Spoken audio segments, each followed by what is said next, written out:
Le 28 mars 2004, un adolescent espagnol en débardeur débarque sur le court de Miami avec un regard de tueur et un lift monstrueux. En face de lui, Roger Federer, maître incontesté du tennis, qui semblait intouchable. Intouchable jusqu'à cette claque monumentale. Dès leur premier affrontement, Nadal a brisé l'illusion d'un règne sans partage. Pire encore, il est devenu l'ultime cauchemar du Suisse, l'empêchant année après année d'accéder au seul trophée majeur qui lui échappait. Roland-Garros. Peu importait la perfection du maestro. Sur terre battue, c'était la loi de Rafa. Puis est venu le drame de 2008. Federer humilié en finale de Roland-Garros et détrôné à Wimbledon dans une finale légendaire. Était-ce la fin de suprématie de Roger ? Pas si vite. Parce qu'en 2017, Federer renverse tout.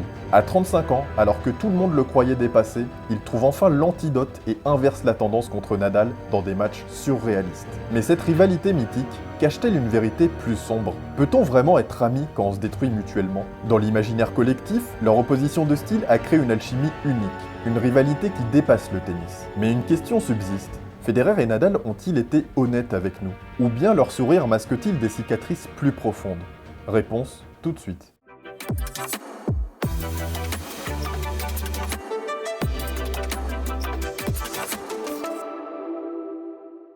Avant de commencer cette vidéo, je vous laisse avec Cons qui va vous parler du sponsor du jour. Et si je te disais que suivre les matchs de tennis pourrait te rapporter des récompenses de folie ? Laisse-moi te présenter le jeu de tennis Fungiball. Fungiball, c'est le jeu de fantasy tennis basé à 100% sur les performances réelles des joueurs. Choisi parmi plus de 300 joueurs de tennis professionnels, collectionne les cartes numériques et joue avec 4 compétences clés, le service, le retour, le mental et la puissance. À chaque match, tes cartes génèrent des points basés sur les performances réelles des joueurs, ce qui te permet de grimper au classement et surtout de gagner des récompenses exclusives. De l'argent, des invitations aux plus grands tournois de tennis, des cartes rares, des équipements de tennis et même des rencontres avec des joueurs pros. Oui, tu as bien entendu. Alors, pourquoi juste regarder du tennis quand tu peux jouer et gagner en même temps ? Rejoins vite la partie sur fungiball.io. Nous sommes en 2004 et le tennis est complètement dominé par Roger Federer. Le Suisse est au sommet de son art. C'est la première saison où il réalise un petit chelem, 3 titres du Grand Chelem, et il semble intouchable tant son niveau de jeu est fou. Mais un jeune Espagnol aux cheveux longs et au jeu agressif commence à se faire remarquer. Ce jeune joueur, c'est Rafael Nadal. Nadal qui est connu pour être particulièrement bon sur terre battue. Le premier affrontement entre les deux hommes a lieu en mars 2004 à Miami, tournoi sur dur. Federer, déjà numéro 1 mondial, est le grand favori.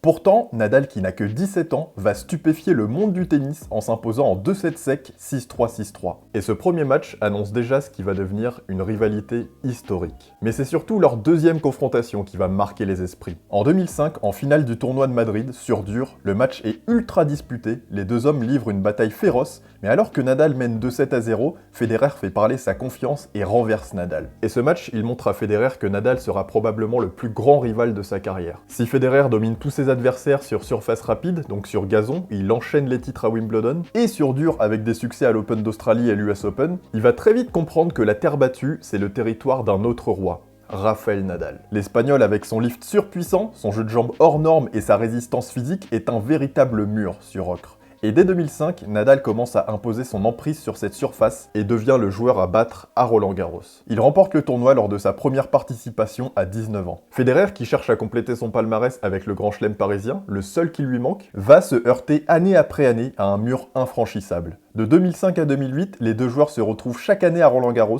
et à chaque fois, c'est Nadal qui l'emporte. En 2005, une demi-finale que Nadal remporte en 4-7 et en 2006, 2007 et 2008, c'est en finale que les deux hommes se rencontrent et Federer subit 3 défaites consécutives. Mais la raison principale qui rend cette rivalité aussi captivante, c'est l'opposition de style de jeu entre les deux. Federer, c'est l'incarnation de l'attaquant fluide, du jeu tout en esthétique et en variété. Son coup droit en cadence, son revers slicé et sa capacité à monter au filet font de lui un joueur redoutable sur surface rapide. Il excelle sur gazon et sur dur, où il impose sa vitesse d'exécution et son anticipation hors norme. Mais Roger, c'est son élégance et sa technique parfaite qui impressionnent tout le monde et qui font de lui Monsieur Tennis, l'ambassadeur par excellence du tennis moderne. Nadal, à l'inverse, c'est le prototype du joueur de fond de court infatigable. Son jeu ultra lifté, avec notamment son coup droit qui rebondit haut sur le revers à une main de Federer, est un cauchemar tactique pour le Suisse. L'Espagnol excelle dans les longs rallyes, il repousse Federer dans ses retranchements jusqu'à provoquer provoquer l'erreur. Son engagement physique, son intensité et sa défense inlassable le rendent presque imbattable sur terre battue. Vous l'avez compris, l'arrivée de Nadal a redistribué les cartes sur le circuit, avec Federer qui est plus fort quand ça va vite, et pour cause, entre 2004 et 2007, le Suisse remporte 11 majeurs sur 16. Entre 2003 et 2007, il remporte les 5 éditions de Wimbledon d'affilée, et Nadal, lui, domine Roland-Garros et rafle presque tout sur terre battue. Donc cette répartition des titres crée une dynamique unique où chaque joueur règne en maître sur sa surface préférée. Cette situation dure plusieurs années, ce qui renforce leur rivalité, mais une chose est sûre, avec Nadal, Federer a trouvé son premier véritable adversaire, celui qui l'empêche d'avoir une hégémonie totale sur le tennis mondial. Et vous vous doutez bien que cette rivalité ne fait que commencer. Alors que le circuit est maintenant porté par Federer et Nadal, nous sommes en 2008, et cette saison va marquer un tournant majeur dans cette rivalité, et même dans l'histoire du tennis. Jusque-là, Federer régnait en maître sur les surfaces rapides, tandis que Nadal était intouchable sur terre battue. Mais en l'espace de quelques mois, cette dynamique s'est brusquement inversée. Tout commence à Roland-Garros, où Nadal, déjà triple vainqueur du tournoi, joue un tennis exceptionnel. Il allie parfaitement résistance, solidité dans la filière longue et agressivité. Il survole le tournoi, met des doudounes à tout le monde, et même Federer n'y échappe pas en finale. 6-1, 6-3, 6-0. Le Suisse n'a inscrit que 4 jeux. C'est la défaite la plus cuisante de sa carrière en Grand Chelem. Une humiliation qui symbolise la domination absolue de Nadal sur terre battue. Mais c'est surtout à Wimbledon que le plot twist, le retournement de situation, le véritable basculement a lieu. Federer quintuple tenant du titre et le maître du gazon londonien. Il faut bien se rendre compte qu'il est chez lui à Londres et que personne ne touche Federer. D'ailleurs, les tenues de prince qu'il dégaine parlent pour lui. Le tournoi se déroule sans accroc pour Federer, il perd pas un set pour arriver en finale et il retrouve Nadal, qui commence à bien maîtriser la surface. Roger joue pour battre le record de Borg avec ses 5 titres consécutifs à Wimbledon, et c'est déjà la 3e finale consécutive à Wimbledon entre Federer et Nadal.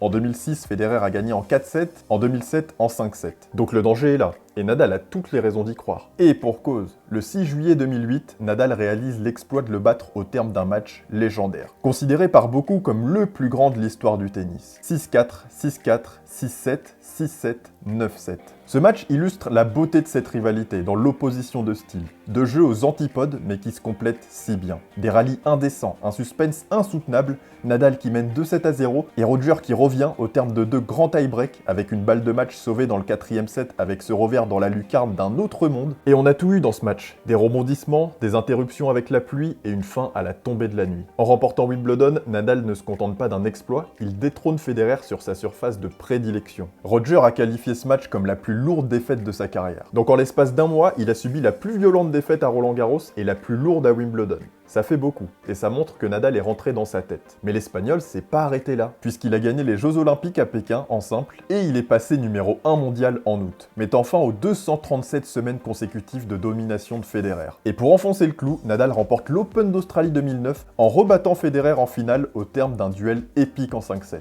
On retient de ce match des rallyes impressionnants, un Nadal plus tranchant que Federer sur dur, mais surtout les larmes de Federer lors de la cérémonie. Des larmes qui traduisent la peine et la frustration de Roger, qui a trouvé plus fort que lui sur tous les terrains. Cette scène symbolise parfaitement l'inversion des rôles qui s'est opérée. Nadal n'est plus seulement le roi de la terre battue, il est devenu le patron du circuit. Mais Federer ne s'est pas laissé faire, il a pas dit son dernier mot. Parce qu'après ses larmes, il est arrivé à Roland-Garros avec l'envie de lui aussi inverser les rôles pour enfin soulever le trophée à Paris. Le problème, c'est qu'il y a Nadal, et que Federer reste sur 4 défaites consécutives à Paris contre Nadal. Mais qu'importe, Roger est concentré. Mais son parcours est semé d'embûches, avec un 8e de finale qu'il gagne contre Tomias alors qu'il était mené 2-7-0. Mais en parallèle, coup de tonnerre. Nadal tombe contre Robin Söderling. Le quadruple vainqueur ultra favori est éliminé. Donc c'est maintenant ou jamais pour Roger de prendre le titre. Et malgré une demi-finale de tous les dangers contre Del Potro, Federer s'en sort en 5-7 et domine Söderling en finale. C'est fait. Federer a gagné Roland-Garros. Il a conquis à son tour le royaume de Nadal. Certes sans affronter Nadal, mais c'est le jeu. Fallait être là. Donc entre Roland-Garros 2008 et 2009, on a assisté à un retournement de situation hors pair. Un moment charnière qui présage une nouvelle évolution dans leur rivalité. Si les années 2000 avaient vu Federer régner en maître sur le circuit, avec une opposition féroce de Nadal sur terre battue, la décennie 2010 marque un basculement progressif dans la dynamique de leur rivalité. Federer domine moins qu'avant, et il voit Nadal s'affirmer de plus en plus sur toutes les surfaces, notamment avec son titre à l'US Open en 2010. D'ailleurs, leurs confrontations en majeur sont là pour en témoigner. Leur demi-finale à l'Open d'Australie 2012 est un parfait exemple du cauchemar tactique que Nadal impose à Federer. Federer réalise un très bon début de match où il attaque, il prend la balle tôt et il monte au filet, mais Nadal, fidèle à son style, encaisse, s'ajuste et retourne la situation. Son lift oppressant sur le revers de Federer finit par user mentalement et physiquement le Suisse qui s'incline en 4-7. C'est une scène devenue récurrente. Federer brille par éclair, mais à la fin, c'est Nadal qui s'en sort. 2 ans plus tard, toujours à Melbourne, même chose. Entraîné par Stefan Edberg, Federer tente d'adopter une nouvelle approche plus offensive, en écourtant les échanges pour éviter la spirale d'usure que Nadal impose, mais rien n'y fait. Et cette fois, l'écart est encore plus brutal. 3-7-0 Nadal. Et justement, l'un des éléments qui rend cette rivalité si fascinante, c'est ce déséquilibre tactique. Là où la plupart des adversaires de Federer ne trouvent aucune solution face à son agressivité, Nadal, c'est une anomalie. Il possède l'arme parfaite contre lui, le coup droit lifté de gaucher, qui rebondit haut sur le revers à une main du Suisse. C'est ce schéma qui hante Federer depuis tant d'années. Nadal construit son jeu autour de cette exploitation systématique du point faible de son rival. Il engage l'échange en croisant son coup droit sur le revers de Federer, qui est forcé de jouer une balle haute, inconfortable, au-dessus de l'épaule. Et dans ces conditions, Federer a peu de solutions. Soit il recule et il défend, ou soit il joue un revers risqué, souvent trop court, que Nadal peut immédiatement punir. Et ce bras de fer a lieu sur toutes les surfaces. Mais l'avantage de Nadal est de plus en plus net, même sur dur. Et les résultats parlent d'eux-mêmes. Miami 2011, 6-3, 6-2 Nadal. Nadal qui harcèle Federer côté revers et qui passe le Suisse quand il monte au filet. En 2013, 3 duels sur dur entre les deux, Nadal remporte les 3. À Indian Wells, Cincinnati et au Masters, des gros tournois. À chaque fois, Nadal fixe le revers de Federer dès le service. Parce que Rafa a un moins bon service que Federer, ça c'est vrai. Mais il compense cette différence en mettant directement en difficulté Roger et il pilonne jusqu'à la faute adverse. Et même à Cincinnati, où ça va très vite, Nadal s'en sort en variant, en excellant sur son revers et très à l'aise dans le petit jeu. Et c'est là que Nadal a montré qu'il est devenu un joueur de dur redoutable. Et cette succession de matchs à sens unique entre Nadal et Federer, c'est un symbole fort. Désormais, même sur les surfaces rapides, Federer peut plus prétendre à une supériorité évidente face à son rival. Sur terre battue, j'en parle même pas, Rafa est trop fort. Finale à Rome en 2013, 6-1, 6-3, pas de discussion. Mais malgré ce déséquilibre dans les confrontations, Federer-Nadal, ça reste la rivalité ultime du tennis. Et peut-être même du sport. Ce duel oppose bien plus que 2 styles de jeu. Il oppose 2 visions du tennis, 2 mentalités. D'un côté, Federer, la classe, l'élégance, la fluidité, l'apparente facilité d'un génie naturel, et de l'autre, Nadal, la rage de vaincre, l'intensité physique, la ténacité mentale. Leur opposition a transcendé les statistiques, parce qu'au-delà du simple bilan des confrontations de 24-16 en faveur de Rafa, ce que cette rivalité nous a offert, c'est une dramaturgie unique. Chaque match entre eux était une nouvelle page d'histoire du tennis, un chapitre supplémentaire d'une guerre d'usure, de tactique et d'émotion. Et pourtant, si Federer semble en retrait à ce moment-là, la rivalité est loin d'être terminée. Après plusieurs années où Nadal a pris l'ascendant sur Federer, on est fin 2016, Nadal a 30 ans, il commence à accumuler les blessures et soigne son poignet. Federer a 35 ans, il soigne son genou et la retraite semble approcher. Mais alors que Roger va à Majorque pour inaugurer la Rafa Nadal Academy, parce que oui, ils ont noué une relation amicale malgré la rivalité, les deux étaient loin d'imaginer qu'ils reviendraient dès l'Open d'Australie pour signer l'un des plus grands comebacks de l'histoire du tennis. Roger revient à un niveau exceptionnel. Il gagne ses matchs les uns après les autres, des gros matchs, contre Berdych, contre Nishikori et Wawrinka dans des batailles en 5-7, et il le fait. Federer est en finale. Côté Nadal, le parcours est également complètement fou. Des énormes combats contre Zverev, Monfils, Raonic et un chef-d'œuvre contre un Dimitrov survolté en demi-finale. Ça y est, il le fait. Après 6 mois d'absence, Federer et Nadal se retrouvent en finale. Le monde l'attendait et c'est là, sous nos yeux, comme au bon vieux temps. Mais Federer sait qu'il doit innover, se réinventer, pour ne pas subir une énième fois la loi Nadal sur son revers. Le Suisse met donc son plan à exécution et livre un chef-d'œuvre tactique. Contrairement aux années précédentes, il adopte une nouvelle stratégie.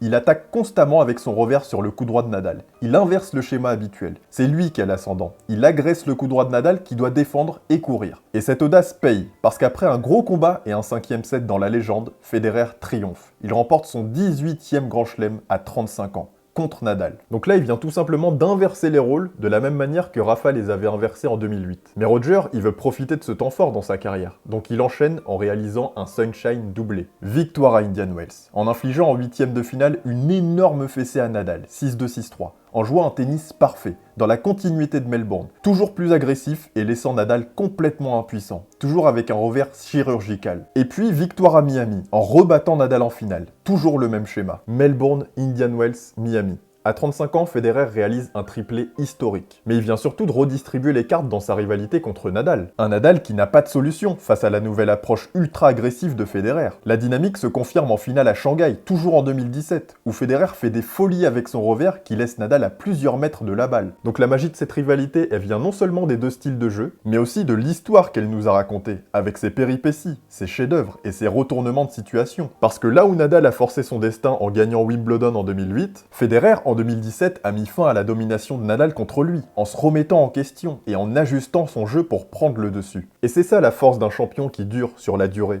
Humilité, remise en question. Federer et Nadal en sont la preuve. Mais derrière ce duo iconique, on veut nous faire croire qu'ils sont les plus grands rivaux sur le court et presque les meilleurs amis en dehors du court. Alors est-ce qu'on doit croire à ce mensonge ?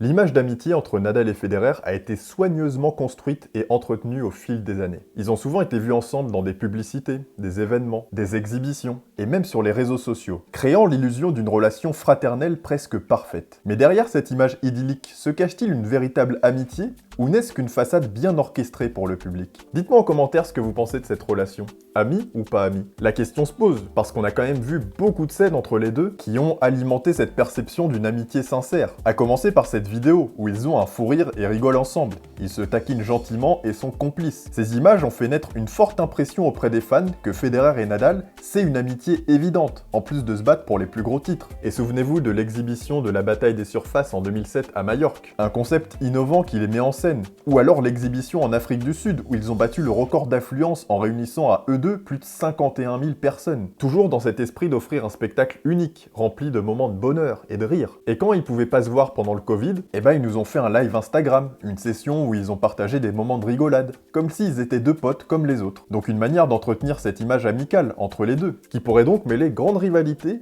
et amitié. Donc c'est ce genre de scène qui a renforcé l'idée que ces deux-là pouvaient être des bons amis. Il y a aussi toutes les scènes qu'on a vues à la Lever Cup, qui a été une autre occasion de voir cette amitié en action. L'atmosphère de camaraderie, de rigolade et de bonne humeur était palpable. Et puis il y a aussi leur caractère similaire. Tout dans le contrôle, le politiquement correct, l'image lisse qui fait pas de vagues. Mais aussi ce qu'ils disent l'un de l'autre. Rafa qui admire Roger, qui trouve que c'est le plus beau, et Rafa qui aurait même pleuré quand Roger a soulevé le titre à Roland-Garros en 2009. Alors désolé d'en décevoir certains, mais à mon sens, la réalité est un tout petit peu différente, et ça n'engage que moi. Parce que dans un monde où tout va vite, où on reçoit des milliers d'informations par jour, il faut faire preuve d'esprit critique, et ne pas croire toujours à la lettre tout ce qu'on voit. Oui, Federer et Nadal se respectent, oui, ils s'admirent, mais il faut prendre les scènes qu'on voit d'eux comme une vitrine, une manière de communiquer, et de lisser l'image de chacun pour leur propre intérêt. Il faut pas oublier que Federer et Nadal ont développé du business à côté, et que quand Federer va inaugurer l'académie de Rafa, ça sert à Rafa pour l'image de l'académie, et ça sert Roger aussi. Donc ils se servent mutuellement, ça va pas beaucoup plus loin que ça. Exemple, Federer a pas été invité au mariage de Rafa.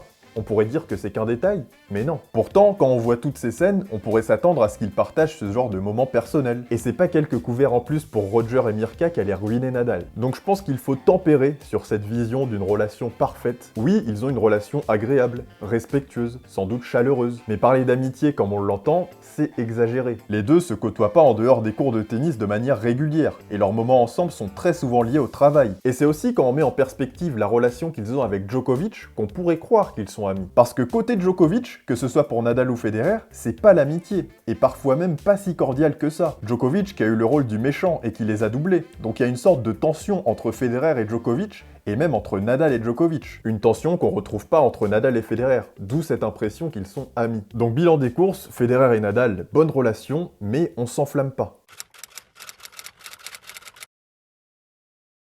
Alors, peut-on affirmer qu'il s'agit de la plus grande rivalité de l'histoire du tennis, voire même du sport ? Federer et Nadal ont marqué l'histoire avec leurs confrontations, les grands crus qu'ils nous ont offerts. On l'a dit aussi, l'opposition de style est fabuleuse. Mais est-ce suffisant pour légitimer cette affirmation ? Examinons ça sous plusieurs angles. Cette rivalité a une dimension presque mythologique. C'est pas seulement une opposition entre deux joueurs, c'est une rencontre de deux philosophies. Federer incarne la fluidité, la grâce, un tennis esthétique et offensif. Nadal incarne la résilience, un tennis de combat basé sur l'effort et la constance. Et le cocktail des deux donne un résultat unique, avec des matchs palpitants et souvent imprévisibles. Wimbledon 2008 en est l'exemple ultime, et rien que pour ce match, la rivalité Federer-Nadal est à part. Tout est fou dans ce match. On a un spectacle époustouflant. Un enchaînement de coups magistraux, de retournements de situation et de nervosité palpable jusqu'au dernier point. Et tout ce match a forgé la légende de cette rivalité. Tout ce match a engendré par la suite une tension émotionnelle qui a fait vibrer le monde entier. Nadal contre Federer, c'est la saga que tout le monde s'est mis à suivre. Parce que les deux sont tellement ambivalents que tu choisis forcément ton camp. Et derrière, t'es engagé. T'es impliqué dans cette rivalité. Et cet engouement, on l'a ressenti puissance 1000. Et pendant 15 ans, les ambassadeurs du tennis, c'était eux. Et dès qu'ils s'affrontaient, la planète tennis s'arrêtait pour les admirer. Maintenant, il faut aussi tempérer, parce que le tennis a vu d'autres rivalités exceptionnelles. À commencer par Djokovic-Nadal, évidemment. Et moi, personnellement, je place Djokovic-Nadal au-dessus de la rivalité Federer-Nadal, si on parle que des matchs. Les Djokovic-Nadal m'ont plus transcendé. L'Open d'Australie 2012, Roland-Garros 2013, c'est trop. N'hésitez pas à aller voir cette vidéo où je reviens en détail sur cette rivalité. On a eu aussi la rivalité Borg-McEnroe, qui a été incroyable. Une autre époque, évidemment, mais il faut pas non plus négliger ce qui a eu lieu dans le passé. Et Borg-McEnroe ont donné le ton des rivalités et des matchs de légende, avec la finale de Wimbledon 1980. Borg qui représentait la froideur et la discipline suédoise, et McEnroe l'incarnation du tennis rebelle et de l'émotion brute. Donc pareil, on dépasse le tennis, on est sur une rivalité de légende, mais selon moi, un cran en dessous quand même que Federer-Nadal. Alors pourquoi dans la conscience collective, c'est très souvent la rivalité Federer-Nadal qui est la plus grande? Bah c'est probablement une question de popularité, et la façon dont les deux joueurs ont su captiver les foules.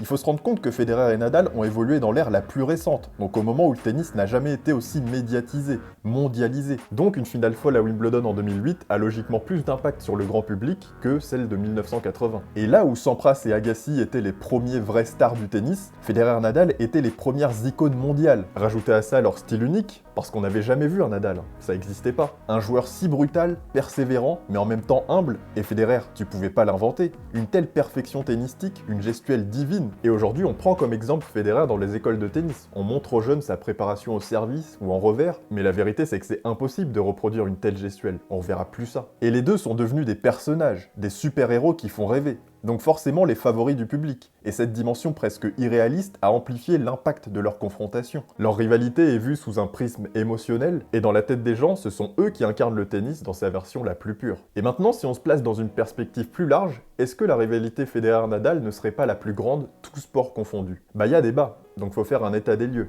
Qu'est-ce qu'on a? Jordan-LeBron dans le basket? Dans le foot, on a Messi-Ronaldo, mais là on est sur des sports collectifs, donc c'est différent. On n'a pas une confrontation directe entre les deux. Et la magie d'un Federer-Nadal en finale de majeur, cette atmosphère, ce frisson, on le retrouvait dans une moindre mesure dans les plus grands classicos ou en finale de NBA. En sport individuel, on a Khabib et McGregor qui ont à eux deux popularisé le MMA dans le monde, une rivalité marquée par une grosse animosité, du trash talk, des pics sur les réseaux sociaux et un combat pour l'histoire que Khabib a remporté. Néanmoins, on est sur un sport qui émergeait sur la scène mondiale, un sport où il peut être difficile de s'identifier à ses champions. Et puis, on a Ali Frazier en boxe et leurs 3 combats mythiques. Mais pareil, on était à une autre époque où le sport n'était pas mondialisé. Quand Roger sauve la balle de match à Wimbledon en 2008, il est regardé par des dizaines de millions de personnes. Donc à mon sens, même si les Djokovic-Nadal m'ont peut-être plus marqué dans le niveau de jeu, j'ai aucun problème à mettre la rivalité Nadal-Federer au sommet, même en réunissant tous les sports. Après, chacun son classement. La manière dont Messi et Ronaldo se sont poussés mutuellement pendant des années, c'est exceptionnel. Mais là, avec Federer et Nadal, je le répète, mais on a une opposition de style qui vient d'ailleurs. Dites-moi vous en commentaire ce que vous pensez de cette rivalité entre Federer et Nadal, lequel vous préférez des deux, quel est le match qui vous a le plus marqué. Et moi je vous laisse avec ce long format, on revient sur toute l'histoire du tennis dans sa globalité. Ciao!